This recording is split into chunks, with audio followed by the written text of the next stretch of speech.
আজ আমাদের এই রেস্টুরেন্ট অ্যাকচুয়ালি এটা বাঙালি কালচারাল একটা বাঙালিকে বার্তা দেওয়ার জন্য আজকে আদি বাঙালি আমাদের একটা রেস্টুরেন্ট খোলা হয়েছে। বেসিক্যালি বাঙালি খাবার, ঠিক আছে, যাতে মানুষ বাঙালি খাবারকে ভালোভাবে জানতে পারে, সেই কারণেই আমাদের এই রেস্টুরেন্ট। তো আশা করি মানুষ আসুক এবং দেখুক। আর এই রেস্টুরেন্টকে আজকে আমাদের চিফ গেস্ট মাননীয় হাওড়া ডিস্ট্রিক্টের মাননীয় এমএলএ সাহেব শ্রী গুলশান মল্লিক সাহেব এসছেন।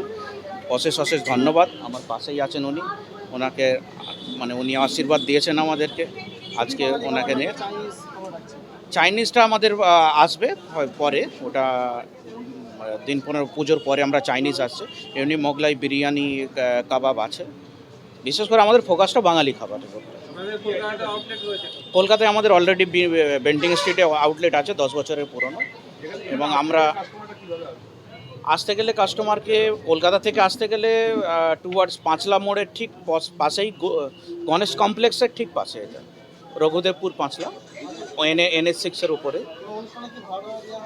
অনুষ্ঠানে ভাড়া এবং আমরা ক্যাটারিং সমস্ত ব্যবস্থা সেরকমও আছে।